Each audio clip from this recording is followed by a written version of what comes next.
So today we're going to have a look at a piece from the Irish Times asking the immortal question of what will be, I think, become more and more of an asked question.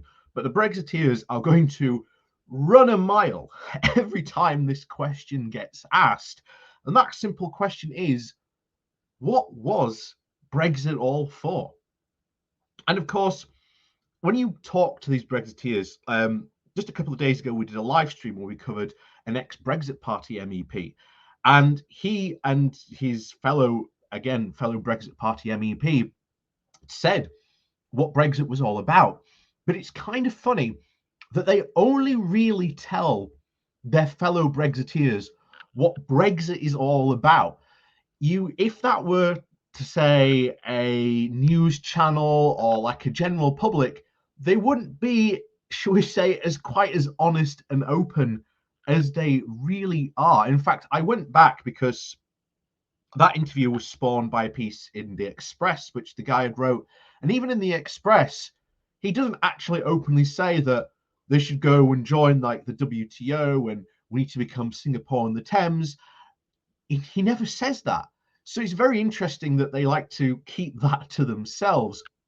And it's even more interesting when we have an outside view and perspective on these things. That's why it's good, again, good to look at like foreign press from time to time on their view on what Brexit is and what's going on in this country, because very often they can have a really good outside perspective take. And again, someone who's in marketing, time and time again, sometimes often good to bring someone in the outside again who's marketing, just have a look at the general state, because they're sort of a step back from where you are, and they can maybe see a bigger picture and more what's going on in these areas. So today we're going to have a look at the Irish Times, but before we do that, please do remember to hit that like, share, and subscribe button if you are new to the channel.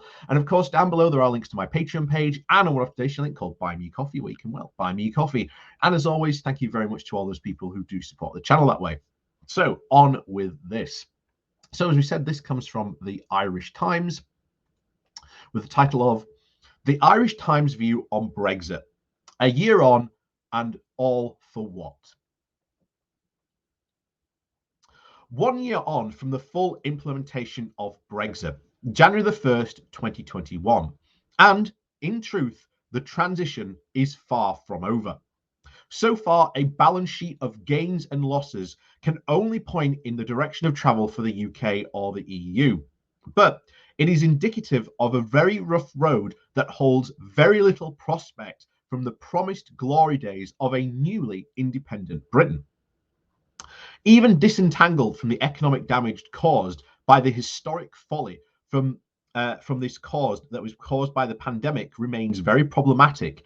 A very thin political cover is still used by the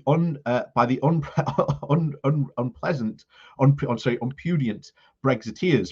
But the UK's Office for Budget Responsibility predicts that leaving the EU will reduce the long-term GDP by around 4%, compared to a fall of about 1.5% attributed to the pandemic. And by August of 2021, although Britain's total goods and trade with the rest of the world has recovered to a 7% below average of 2019 levels, it has remained 15% lower with the EU. This is even before the UK rules and controls on imports from the EU were to be implemented this month.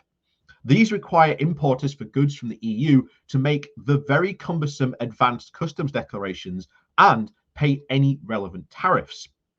Ireland has been given a very welcome reprieve on these by Britain, pending the resolution of the dispute over the Northern Ireland Protocol. But there will be imposed eventually, no matter what deal is done on the latter. At that stage, it is very likely that the relative benign picture on the Irish post-Brexit trade with the UK may deteriorate. A report from the Economic and Social Research Institute and the Department of Financial on the post-Brexit trade records that the imports from Britain to Ireland have fallen sharply, and exports from Ireland to Britain have held up for now. And there has been a surge in cross-border trade. there has also been a major rerouting away from the land bridge in favour of new direct shipping services to the continent. Promises by the leaders that the UK would quickly be able to sign very lucrative trade deals around the world has not materialised. And although it has managed to reach deals extended to the UK in terms of previous EU trade agreements with Japan, Canada, and Switzerland, Turkey, and South Korea, the only entirely new trade pact is the recently signed with Australia. And that prospects of a very much vaunted deal with the US looked very distant, while the latter has also made it clear that it will hold the UK to the terms of the Belfast Agreement. This unfinished business of implementing the agreed protocol has also poisoned the divorce. This has also soured the relationship between the UK of both Ireland and the EU. With the threat of a trade war still looming, Britain is diminished, not enhanced, on the world stage. And internally, Brexit has contributed to the destabilisation in Northern Ireland, while in Scotland, it has fueled the case for independence. A year on, and all for what?